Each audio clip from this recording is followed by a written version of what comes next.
Welcome back to GK GS quick bite. Civil engineering PEB exam को ध्यान में रखते हुए हम क्वेश्चन आंसर देख रहे थे। जनरल कंप्यूटर हमने सबसे पहले उठाया है।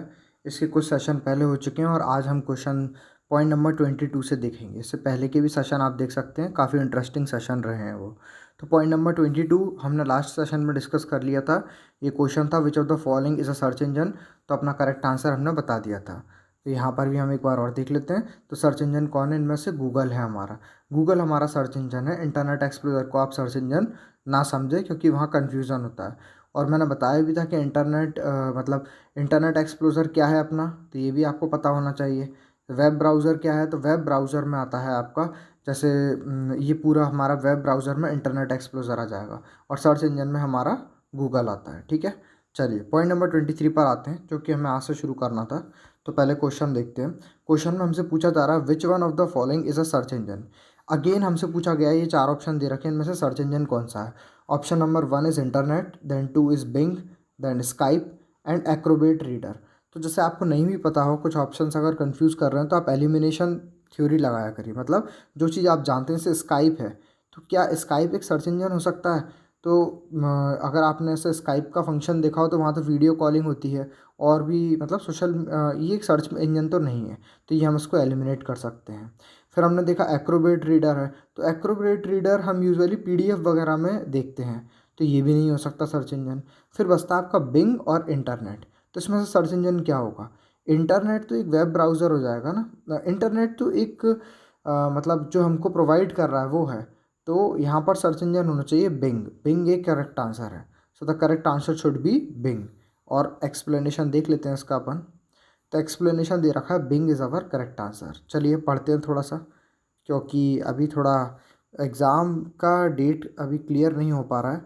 तो मुझे लगता है अगर जैसे एग्ज़ाम अगर आगे बढ़ेगा, तो हम पे इतना सफिशिएंट टाइम रहेगा कि हम एक्सप्लेनेशन भी पढ़ सकते हैं यहाँ पर।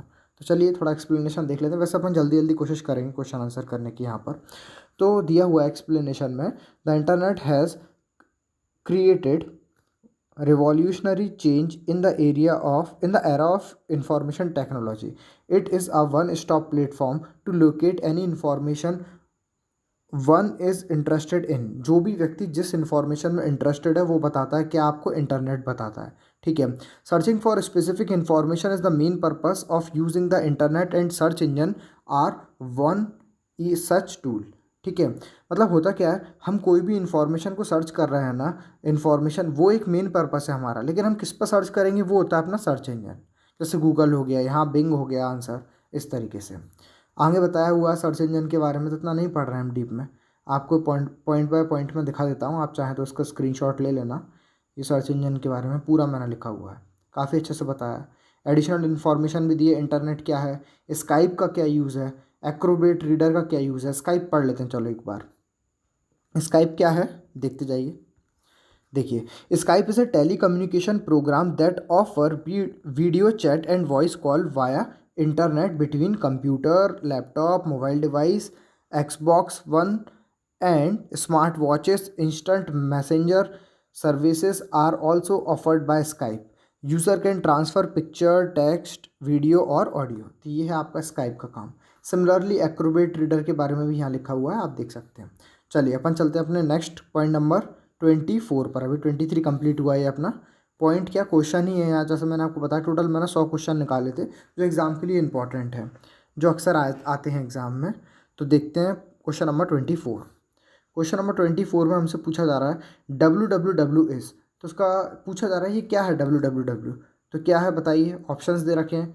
क्या ये इंटरनेट, मतलब WWW क्या है? इंटरनेट है, ऑल द कनेक्टेड नेटवर्क्स है, वन ऑफ द नेटवर्क है, या एक डॉक्यूमेंट है। तो उसका करेक्ट आंसर क्या रहेगा? WWW क्या है? इंटरनेट है।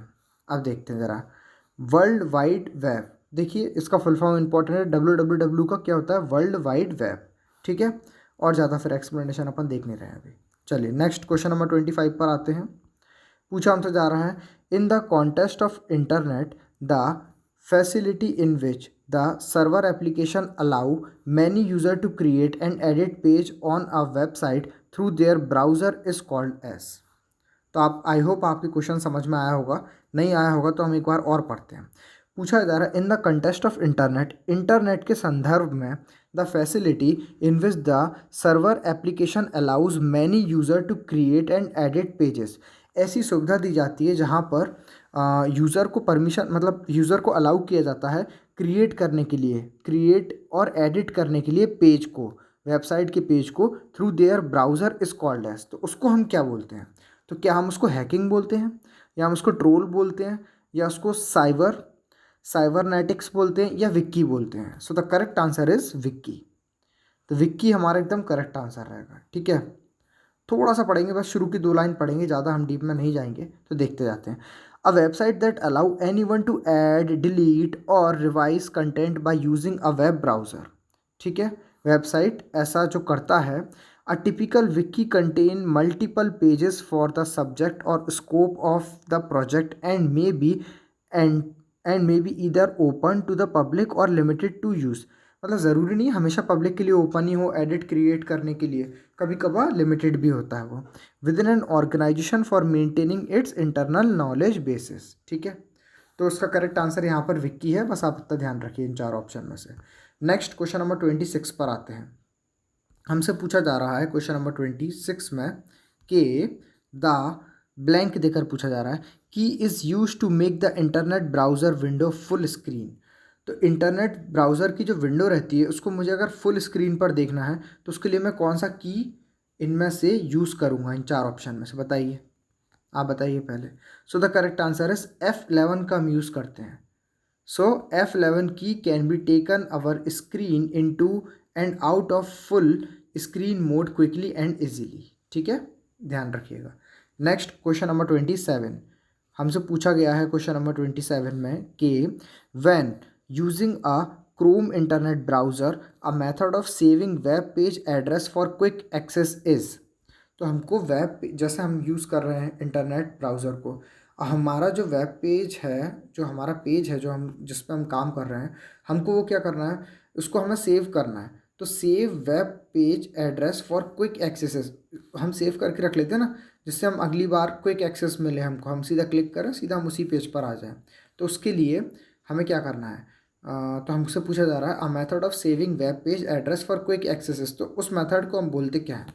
सो the method is called bookmark ही तो बोलेंगे, और क्या बोलेंगे?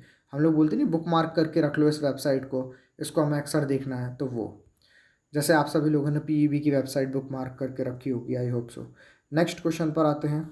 नेक्स्ट क्वेश्चन है हमारे पास, पूछा हमसे जा रहा है कि personal data is often transmitted over the internet. Okay, one method of securing the data before transmission is.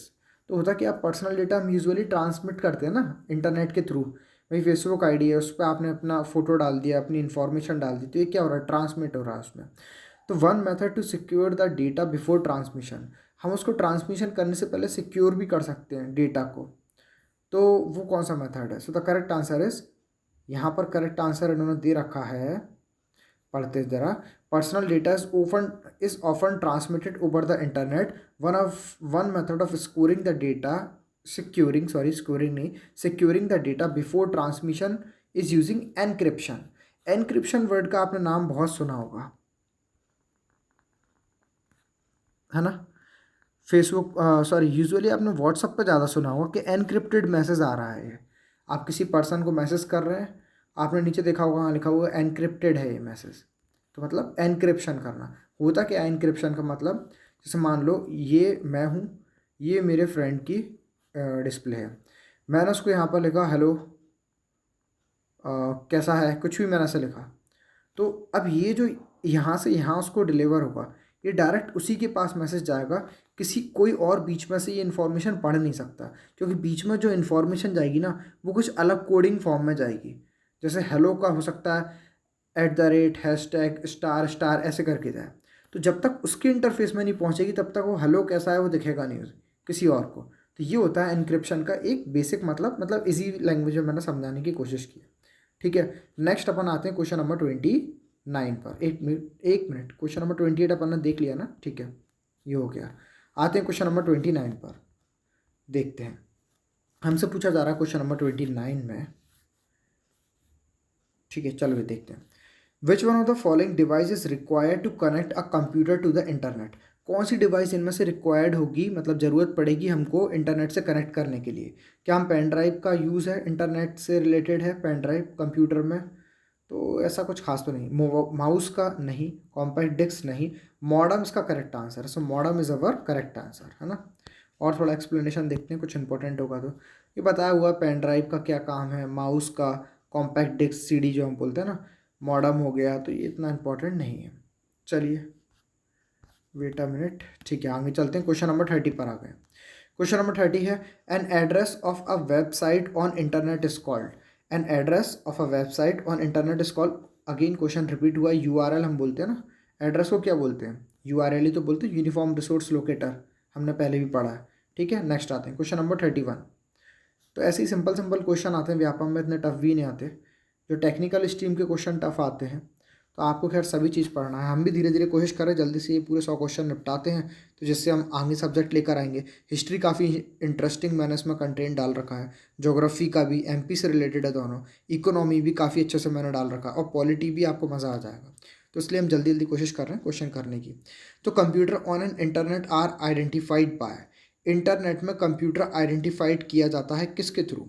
Bye email address, street address, IP address, all three option. तो बताइए, यहाँ पर आईपी एड्रेस होना चाहिए, ऑप्शन नंबर 3 एकदम सही है ना। कभी कभार लोग कंफ्यूज हो जाते हैं all of the above option देख के, तो उसमें आप कंफ्यूज नहीं होना, यहाँ पर आईपी एड्रेस एकदम करेक्ट आंसर होगा। और थोड़ा एक्सप्लेनेशन देखते हैं अगर कुछ इंपॉर्टेंट होगा तो सिंपली बताया हुआ है, ईमेल के बारे में बताया है, देन स्ट्रीट एड्रेस क्या रहता है ये बताया, आईपी एड्रेस बताया, तो उतना अपन नहीं पढ़ रहे हैं। ठीक है, चलिए क्वेश्चन नंबर 32 पर आते हैं। ये है हमारा क्वेश्चन, कंट्रोल प्लस टैब इन इंटरनेट एक्सप्लोजर मीन। हम सभी लोगों ने इंटरनेट एक्सप्लोजर चलाया होगा, ठीक है। उसमें हम कंट्रोल CTRL जो रहता है ना, कंट्रोल का एक बटन रहता है कीबोर्ड में, प्लस टैब का भी हमने देखा है। कंट्रोल प्लस टैब का मतलब क्या होता है इंटरनेट एक्सप्लोजर में? सो उसका मतलब रहता है आपका, ऑप्शन नंबर 2 एकदम सही है, कि हम स्विच कर रहे हैं टैब के बीच में। मतलब देखिए, जैसे ये आपका कोई ब्राउज़र है, आप मान के चलिए लैपटॉप है या कंप्यूटर है, इस पर आप बैठे हुए हैं, ये आपकी डिस्प्ले है, ठीक है। यहाँ पर ये आपका एक ऊपर सर्च जो टैब रहता है, इसमें मान के चलिए यहाँ पर आप अभी यूट्यूब पर ये वाली वीडियो देख रहे हैं, यहाँ पास में आपका PEB की एक साइट खुली हुई है। अब आप जैसे ही कंट्रोल कीबोर्ड पे, यहाँ का कीबोर्ड पर आ जाइए, सो मान के चलिए कीबोर्ड है ये आपका, यहाँ पर आप जैसे ही कंट्रोल प्लस टैब बटन दबाएंगे ना, तो आप अभी जैसे ये डिस्प्ले देख रहे हैं, आप तुरंत स्विच कर जाएंगे यूट्यूब वाले टैब से इस वाले टैब में, PEB वाले में। तो बस यही बताने की कोशिश कर रहा हूँ मैं यहाँ पर, कि यूज़ क्या है कंट्रोल प्लस टैब का। तो कंट्रोल प्लस टैब इन इंटरनेट एक्सप्लोजर मीन स्विच टैब, हम टैब में स्विच कर जाते हैं, स्विच मतलब बदल जाते हैं, फिर हम दूसरे पेज पे देख सकते हैं क्या हो रहा है वहाँ पर। ठीक है, आते हैं क्वेश्चन नंबर 33 पर।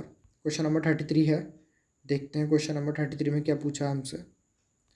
Control plus tab in the internet एक्सप्लोजर, तो हमने बता दिया ना स्विच करता है। क्वेश्चन नंबर 34 देखिए, 34 में है हमारे पास, which of the following is correct chronology of internet based facilities. तो सही क्रम में हमको बताना है कि कौन सी चीज़ सबसे पहले आई, फिर उसके बाद में, फिर उसके बाद में। तो देखते जाते हैं, चारों ऑप्शन दे रखे हैं, आप बताइए, आपको नॉलेज होना चाहिए, ये क्वेश्चन आ सकते हैं। So the correct answer is option number 3। सबसे पहले देखिए हॉटमेल आया था, फिर गूगल, फिर फेसबुक, फिर व्हाट्सएप। ठीक है, ध्यान रखेंगे आप। इसके ईयर देख लेते हैं। हॉटमेल आया था 1996 में। किसके मतलब ये किसने इसको लॉन्च किया था? तो नाम था उसका Sabeer Bhatia and Jack Smith. ठीक है, Sabeer Bhatia and Jack Smith in California. याद रखना, बस इतनी सा याद रखना। आगे देखते हैं अपन गूगल के बारे में बात करते हैं। तो गूगल जो है हमारा 1998 by Larry Page and Sergey Brin. ठीक है, ध्यान रखना है इसको, Larry Page and Sergey Brin. ठीक है, नेक्स्ट बात करते हैं फेसबुक की। तो we all know Facebook social networking site है। ठीक है, 2006 में, वेट अ मिनट, इससे पहले ये देखा, फेसबुक बस क्रिएटेड इन 2004 में क्रिएट की गई थी, ना कि 2006 में। और किसके द्वारा क्रिएट की गई थी? मार्क जकरबर्ग द्वारा। ठीक है, याद रखना इसको, ज़्यादा डीप में नहीं पढ़ना है हमको, बस थोड़ा थोड़ा हमको देखते जाना है। चलिए अब व्हाट्सअप के बारे में बात कर लेते हैं। तो व्हाट्सअप वाज फाउंड बाय, किसने फाउंड की थी? Jan Koum. और आपको पता होगा अब व्हाट्सएप के ओनर कौन है, मार्क जकरबर्ग की है, उन्होंने ये खरीद लिया था उनसे। ठीक है, तो एक्शन एंड स्पेंड ये हम देखते हैं इनका year, combined at Yahoo 2009, WhatsApp join Facebook in 2014, ये तो पता होना चाहिए 2014 में व्हाट्सएप फेसबुक से मिल गया था, ये आपको पता होना चाहिए। ठीक है, तो इम्पोर्टेंट है किसने, जॉन कोम ने इसको व्हाट्सएप को फाउंड किया था। ठीक है, और नेक्स्ट देखते हैं अपन, तो ठीक है ये क्रोनोलॉजी हो गई आपकी। क्रोनोलॉजी क्या बनती है आपकी, ऑप्शन नंबर 3, मतलब सबसे पहले आया था आपका हॉटमेल, फिर गूगल, फिर फेसबुक एंड देन व्हाट्सएप, ध्यान रखिएगा इसका। नेक्स्ट क्वेश्चन पर आते हैं। नेक्स्ट क्वेश्चन है हमारे पास में, speed of internet is measured in. अब बताइए इंटरनेट की स्पीड हम किस में मेज़र करते हैं, गीगाहर्ट्ज, जीबीपीएस, जीबी या DPI. So the correct answer is GBPS. हम इंटरनेट की स्पीड मेज़र करते हैं जीबीपीएस में। लगे हाथों हम देख लेते हैं, थोड़ा सा देखेंगे, ज़्यादा नहीं, कि जीबीपीएस है क्या। कन्फ्यूज़न हो सकता है आपको दो चीज़ों में, तो वही दो चीज़ें मैं यहाँ पर सर्च कर रहा हूँ, वही बताना बस मेरे को, टू द पॉइंट बात करनी है मुझे। गीगा स्पीड यहाँ पर वो चीज़ मेंशन नहीं करी थी शायद मैंने, तो चलिए ये आपका होमवर्क बनता है कि आपको कमेंट सेशन में बताना है कि जीबीपीएस का फुल फॉर्म क्या रहता है, और गीगा हर्ट्ज तो मैं मुंह से बोल ही रहा हूँ, तो खैर छोड़िए मत बताइए, आप समझ गए ना। जीबीपीएस रहती है speed of internet is measured in what, GBPS. ठीक है, चलिए नेक्स्ट चलते हैं क्वेश्चन नंबर 36 पर। तो ये हुआ हमारा पूरा, कंप्यूटर तो कंप्लीट नहीं हुआ है हमारा। इंटरनेट से रिलेटेड जितने क्वेश्चन थे ना कंप्यूटर के, जो इम्पोर्टेंट थे थोड़े हमारे लिए, वो हमने अभी कवर कर लिए हैं। कंप्यूटर के अंदर भी तो भी सेशन होते हैं ना बहुत सारे, जैसे हमने इंटरनेट वाला, उसके कुछ इंपॉर्टेंट हमने क्वेश्चन देख लिए। चलते हैं ऊपर, क्वेश्चन नंबर 37 पर आते हैं। हम 40 तक लेते हैं आज, या 50 तक लाने की कोशिश करेंगे टाइम के अकॉर्डिंग। ठीक है, 50 तक कर लेंगे। विच of the following is not a system software. इनमें से कौन सा सिस्टम सॉफ्टवेयर नहीं है, बताइए। Compiler, operating system, application software या एडिटर, तो कौन सा नहीं है। सो 3 एंड 4 सॉल्यूशन क्या है, ये दो ऑप्शन दे दिए उन्होंने, 3 एंड 4। इनमें से कौन सा सिस्टम सॉफ्टवेयर नहीं है, तो एप्लीकेशन सॉफ्टवेयर, एडिटर कोई सिस्टम सॉफ्टवेयर नहीं है। ठीक है, तो सॉल्यूशन है 3 एंड 4। ठीक है, फिर यहाँ पर बताया कंपाइलर के बारे में, आप देख लीजिएगा, आराम से पढ़ लीजिएगा पॉज करके। फिर ऑपरेटिंग सिस्टम के बारे में ये बताया है, फिर एप्लीकेशन सॉफ्टवेयर के बारे में ये बताया हुआ है, एंड फाइनली एडिटर क्या होता है सबको पता ही रहता है वैसे, वो बताया। और हिंट पॉइंट भी दे रखी है आगे मैंने, तो ये आपको याद करने के लिए नोट पॉइंट हम पढ़ लेते हैं। Based on the official answer की प्रोवाइडेड, हाँ ये मैंने नोट पॉइंट इसलिए दिया था क्योंकि जो एजेंसी ने, पीईबी ने हमको ऑफिशियल आंसर की दी थी for this question, both option number 3 and 4 application software and editor are correct. तो इसमें क्या हो रहे थे, दो ऑप्शन करेक्ट हो रहे थे, तो ऑब्वियसली ये क्वेश्चन कैंसिल कर दिया गया था पीईबी की साइड से। लेकिन आप इन दोनों में से कुछ भी लगाते तो आपका सही जाता है। एप्लीकेशन सॉफ्टवेयर भी एकदम सही आंसर है, और एडिटर भी इसका एकदम सही आंसर है। चलिए नेक्स्ट क्वेश्चन नंबर 38 पर आते हैं। हमसे पूछा जा रहा है, what act as an intermediate between the user and the computer. तो यूज़र और कंप्यूटर के बीच में इंटरमीडिएट की तरह कौन एक्ट करता है, तो कौन उसकी तरह बिहेव करता है, एक्ट करता है, तो ऑपरेटिंग सिस्टम अपना करेक्ट आंसर रहेगा। नेक्स्ट आते हैं क्वेश्चन नंबर 39 पर। हमसे पूछा जा रहा है, Linux is an example of. तो लाइनक्स किस चीज़ का एग्जाम्पल है, बताइए। चार ऑप्शन दे रखे हैं, आप बताइए पहले। सो the correct answer is Linux आपका एग्जाम्पल है ऑपरेटिंग सिस्टम का। लाइनक्स कुछ नहीं है, एक ऑपरेटिंग सिस्टम ही है ना। इंपॉर्टेंट पॉइंट आप देख लीजिए, पॉज करके आराम से पढ़ लेना। ये सारे पॉइंट इंपॉर्टेंट है, जो लोग ज़्यादा इंटरेस्टेड हो जनरल कंप्यूटर में वो उसको पढ़ सकते हैं। नेक्स्ट देखिए, एडिशनल इन्फॉर्मेशन भी मैंने दे रखी है। चलिए आगे चलते हैं क्वेश्चन नंबर 40 पर। क्वेश्चन नंबर 40 में हमसे पूछ रहा है, which type of software manages the computer's processes functioning as an interface connecting the user, the application software and the hardware. तो बताइए विच टाइप ऑफ सॉफ्टवेयर, कौन सा सॉफ्टवेयर ऐसा मैनेज करता है सब चीज़ें, बताइए क्या क्या चीज़ें मैनेज करता है। Computers processes functionings as an interface connecting the user and the application software and the hardware, तो बताइए। So the correct answer is operating system. Again operating system ही ये सब चीज़ें मैनेज करता है। नेक्स्ट आते हैं क्वेश्चन नंबर 41 पर। हमसे पूछा जा रहा है, ये पूछा जा रहा है, एन ऑपरेटिंग सिस्टम इज़ आ। तो ऑपरेटिंग सिस्टम होता क्या है ये तो बता दीजिए, ऑपरेटिंग सिस्टम क्या होता है। करेक्ट आंसर है आपका operating system is a software program. Operating system is nothing but a software program, ये भी आपको पता होना चाहिए। नेक्स्ट बेसिक क्वेश्चन ही आते हैं ऐसे। नेक्स्ट आते हैं क्वेश्चन है हमारे पास question number 42, which of these is not an operating system. ये 4 ऑप्शन दे रखे हैं, इनमें से बताइए कौन सा ऑपरेटिंग सिस्टम नहीं है, ये बताइए। 4 ऑप्शन दे रखे हैं, बताइए। So the correct answer is आपका स्काला है ना, स्काला ऑपरेटिंग सिस्टम में नहीं आता। ठीक है, स्काला क्या है, ये type safe JVM programming language है that incorporate both object oriented and functional programming. बस इतना बहुत है आपको जानने के लिए। नेक्स्ट चलते हैं। नेक्स्ट है क्वेश्चन नंबर 43। क्वेश्चन नंबर 43 में हमसे पूछा जा रहा है the following is a single user operating system. तो इनमें से कौन सा सिंगल यूज़र ऑपरेटिंग सिस्टम है, बताइए। 4 ऑप्शन दे रखे हैं। अब आपको थोड़ा लेवल अच्छा लगा होगा ना, ये एकदम सिंपल में नहीं आएगा, मीडियम में आएगा। सो द करेक्ट आंसर इज़ इनमें से कोई भी नहीं है, सारी ऑप्शन गलत हैं, है ना। इनमें से कोई भी सिंगल यूज़र ऑपरेटिंग सिस्टम नहीं है। तो जब सारे ऑप्शन गलत है तो उसका एक्सप्लेनेशन पढ़ने को बनता है। चलिए लाइन बाय लाइन पढ़ेंगे बिल्कुल आराम से।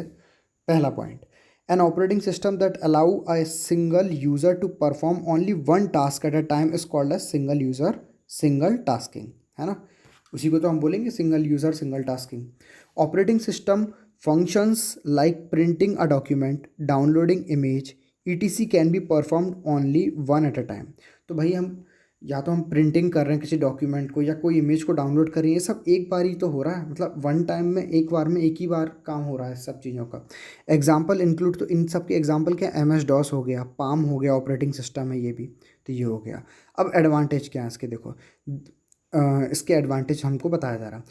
This operating system occupies less space in memory, है ना। डिसएडवांटेज है it can perform only a single task. तो एडवांटेज तो ये है कि कम मेमोरी को ऑक्यूपाई कर पा रहा है ना, आपके सिस्टम में। और डिसएडवांटेज क्या है, ये सिंगल टास्किंग ही तो है ना, हमको ज़्यादा आउटपुट नहीं मिल पा रहा जल्दी जल्दी। आगे देखते हैं। There are 4 type of operating system. 4 तरीके के ऑपरेटिंग सिस्टम रहते हैं, कौन कौन से, ये आप भी ध्यान में रखिएगा। पहला रियल टाइम ऑपरेटिंग सिस्टम, दूसरा सिंगल यूज़र या सिंगल टास्किंग ऑपरेटिंग सिस्टम, तीसरा सिंगल यूज़र या मल्टीटास्किंग ऑपरेटिंग सिस्टम, चौथा मल्टी यूज़र या मल्टीटास्किंग ऑपरेटिंग सिस्टम। ठीक है, आगे देखते हैं। अब रियल टाइम ऑपरेटिंग सिस्टम क्या है वो उसके बारे में हम पढ़ते हैं। Real time operating system is design to run real time applications. It can be both single and multitasking. Example क्या हो गया, जैसे अब्बासी हो गया, AMX RTOS हो गया, तो ये सब आपके रियल टाइम ऑपरेटिंग सिस्टम है। नेक्स्ट देखते हैं। An operating system that allow a single user to perform more than one task at a time is called as single user multitasking operating system. बहुत सिंपल डेफिनेशन है। इसके example देखते हैं। Example include Microsoft Windows and Macintosh operating system. ठीक है, next देखते हैं। And the last point है हमारे पास, it is an operating system that permits several users to utilize the program that are concurrently running on a single network server। ठीक है, the single network server is termed as terminal server। ठीक है, single network server को क्या बोलते हैं, terminal server. Terminal client is a software that support user sessions. Example include Unix, MVS ETC। तो ये पूरा हमने इसका डिटेल में एक एक बात पढ़ ली। ये सारी बात डिटेल में पढ़ने के बाद हमें ये समझने आएगा कि इनमें से कोई भी सिंगल यूज़र ऑपरेटिंग सिस्टम नहीं है। ये सब क्या है, मल्टी यूजिंग ऑपरेटिंग सिस्टम है ये। ठीक है, मल्टी यूज़र वाले हैं। विंडो हो गया, विंडो STN हो गया, यूनिएक्स हो गया। ठीक है, क्लियर है। नेक्स्ट आते हैं क्वेश्चन नंबर 44 पर। हमसे पूछा जा रहा है विच of the following is not an operating system. Again पूछा गया है इनमें से कौन सा ऑपरेटिंग सिस्टम नहीं है, तो बताइए। द करेक्ट आंसर इज, यहाँ पर हमारा माइक्रोसॉफ्ट ऑफिस कोई ऑपरेटिंग सिस्टम नहीं है। बाकी ये सारे ऑपरेटिंग सिस्टम में आते हैं। एप्पल मैक ऑपरेटिंग सिस्टम है, लाइनक्स है, विंडोज़ विस्टा भी ऑपरेटिंग सिस्टम में आएगा, लेकिन माइक्रोसॉफ्ट ऑफिस एक ऑपरेटिंग सिस्टम में नहीं कंसिडर करेंगे। ये मैं आपको एक्सप्लेनेशन दिखा रहा हूँ, आप आराम से इसको पढ़ते रहिएगा। ठीक है, आगे बढ़ते हैं। ठीक है, आई होप आपको शो हो रहा होगा। Next question number 45, which of these operating system is used in Apple iPhone 6। इनमें से कौन सा ऑपरेटिंग सिस्टम एप्पल iPhone 6 में यूज़ किया जाता है, तो वी ऑल नो iOS ही यूज़ होता है एप्पल के सभी फ़ोनों में। So the correct answer is iOS। ठीक है, आप उसका एक्सप्लेनेशन देख सकते हैं आराम से। ठीक है ना, ये आप देख लीजिएगा। चलिए नेक्स्ट क्वेश्चन नंबर 46 पर आते हैं। हमसे पूछा जा रहा है विच of the following is an operating system. Again पूछा गया इनमें से कौन सा ऑपरेटिंग सिस्टम है। सो द करेक्ट आंसर इज, इस बार जो आंसर है हमारे, इस सारे ऑपरेटिंग सिस्टम में आते हैं। भाई लाइनक्स एक ऑपरेटिंग सिस्टम है, माइक्रोसॉफ्ट विंडोज़ भी ऑपरेटिंग सिस्टम है, मैक ऑपरेटिंग सिस्टम है, मैक OS X भी है, तो सारे ही हैं। आप कंफ्यूज हो रहे होंगे कि माइक्रोसॉफ्ट तो अभी हमने थोड़ी देर पहले पढ़ा था, वो तो ऑपरेटिंग सिस्टम नहीं था। तो यहाँ देखिए ये माइक्रोसॉफ्ट विंडोज़ बोल रहा है, वहाँ देखते हैं वहाँ क्या था। दिमाग में कोई भी कन्फ्यूज़न नहीं होना चाहिए, है ना। देखिए यहाँ था माइक्रोसॉफ्ट ऑफिस, ठीक, और यहाँ क्या है आपका, ये है माइक्रोसॉफ्ट विंडोज़, तो फ़र्क है ना। तो ये आप ध्यान रखिए। नेक्स्ट क्वेश्चन नंबर 47 पर आते हैं। पूछा गया debug is synonymous of, synonymous to. तो debug is synonymous to, so the correct answer is troubleshoot, है ना, ट्रबल शूट। तो डिबग क्या है, ये ट्रबल शूट से हम इसको सिनोनिमस दिया हुआ है। इसका एक्सप्लेनेशन आप देख सकते हैं आराम से। ठीक है, नेक्स्ट पॉइंट, चलिए आगे चलते हैं। ये 4 type of debugging for different operating system क्या क्या है, ये आप पढ़ना आराम से अगर टाइम मिले तो, वरना क्वेश्चन आंसर ही सफिशियंट है। नेक्स्ट आते हैं क्वेश्चन नंबर 48 पर। What is meant by operating system in computer. Operating system से आप क्या समझते हैं कंप्यूटर में। 4 ऑप्शन दे रखे हैं, माउस, कीबोर्ड, सिस्टम सॉफ्टवेयर या hardware. So we all know operating system क्या है, एक सिस्टम सॉफ्टवेयर है। अब तो पढ़ते पढ़ते रट भी गई होंगी ये चीज़ें तो, है ना। ये आपका एक्सप्लेनेशन है। एक्सप्लेनेशन आप वीडियो पॉज करके या स्क्रीनशॉट लेके आराम से पढ़ लेना, ये वही सबसे बेस्ट रहेगा, अपना टाइम भी बचेगा और अपन बहुत सारे क्वेश्चन देख पाएंगे। ये एक्सप्लेनेशन हो गया, ये सॉरी एग्जाम्पल हो गए, ये हार्डवेयर के बारे में बता दिया और ये इनके नाम बताए हुए हैं। ये आपको पता होना चाहिए वैसे कि Christopher Latham Sholes is the founder of keyboard. Keyboard के फाउंडर कौन थे, तो ये काफ़ी इंपॉर्टेंट हो जाती है वाली चीज़। तो इसलिए आप आराम से पढ़ सकते हैं वीडियो पॉज करके, ये एक्सप्लेनेशन भी काफ़ी अच्छे हैं। ऐसे ही डाउग्लास एंजलबर्ट, ये क्या है, ये फाउंडर हैं आपके माउस के। तो भाई कीबोर्ड माउस के तो फाउंडर आपको पता ही होना चाहिए, कुछ भी इसकी ट्रिक बना लेना, आप याद कर लेना। चलिए नेक्स्ट देखते हैं अपन। क्वेश्चन नंबर 49 है हमारे पास। Which of the following act as an interface between and user and computer hardware. तो इनमें से कौन सा एक्ट करता है इस तरीके से, किस तरीके से, कि वो इंटरफेस बताता है between what, and user and computer hardware. तो कौन इस तरीके से एक्ट करता है बताइए। ये हम पहले ही पढ़ चुके हैं, थोड़ा ध्यान दीजिए। सो the correct answer is operating system. Again and again operating system का ही हम यहाँ पर देख रहे हैं, मतलब आज का सेशन ऑपरेटिंग सिस्टम से ज़्यादा रिलेटेड कर लिया है हमने।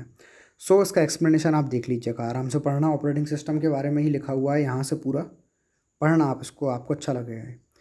नेक्स्ट देखते हैं। An operating system has 3 main function. क्या मेन फंक्शन होते हैं, वो 3 फंक्शन आप पढ़ना। और लास्ट में कंक्लूड किया हुआ है कि 5 of the most common operating system are, ये बताया हुआ है कि 5 सबसे कॉमन ऑपरेटिंग सिस्टम कौन कौन से हैं, ये बताया हुआ है। चलिए लास्ट क्वेश्चन करते हैं आज के सेशन को और यहीं पर ही वाइंड अप करते हैं, फिर हम अगली बार लेकर आएंगे और इसी के आगे क्वेश्चन कंटिन्यू करेंगे। सो द क्वेश्चन है हमारे पास, विंडो 10 इज़ अ एन। तो विंडो 10 है क्या। सो the correct answer, window 10 is nothing but it is our operating system. Clear है, ठीक है। ये इसका थोड़ा एक्सप्लेनेशन दे रखा है विंडो 10 का। ये क्या है, एक मल्टीटास्किंग ऑपरेटिंग सिस्टम है ना, तो आप पूरा पढ़ना, खैर ये पूरे पॉइंट बाय पॉइंट पढ़ना, ये पढ़ना, ये पढ़ना, फिर एडिशनल इन्फॉर्मेशन भी आप देखना, इसलिए मैंने यहाँ पर स्लो कर देता हूँ मैं, जिससे आप एक्सप्लेनेशन अच्छे से पढ़ सकते हैं। एडिशनल इन्फॉर्मेशन में ऑपरेटिंग सिस्टम के बारे में अगेन बताया हुआ है। देन ये बूटिंग क्या रहती है, बूटिंग के बारे में बताया हुआ है। ये सब क्वेश्चन आए हैं पीईबी में, मतलब ऑप्शंस आए हैं ऐसे बूटिंग के, और बूटिंग पे भी क्वेश्चन शायद बना हो, तो ये सब आप ध्यान रखिएगा। चलिए तो अगली बारी हम आएंगे, तब हम क्वेश्चन नंबर 51 से देखेंगे यहाँ से, ठीक है। और कोशिश करेंगे अगली बार और 50 क्वेश्चन कंप्लीट करके हम पूरा कंप्यूटर कंप्लीट कर दें अपना, तो जिससे हम आगे फिर हम सीधा हिस्ट्री लेकर आएंगे, या आप कमेंट करेंगे तो जो आप बोलेंगे वही ले आएंगे। हिस्ट्री, ज्योग्राफी, इकोनॉमी, पॉलिटी पढ़ना तो सभी कुछ एग्जाम से पहले पहले, ठीक है। तो अगर वीडियो अच्छा लगा हो तो लाइक कीजिएगा, सभी में शेयर कीजिए। Thank you.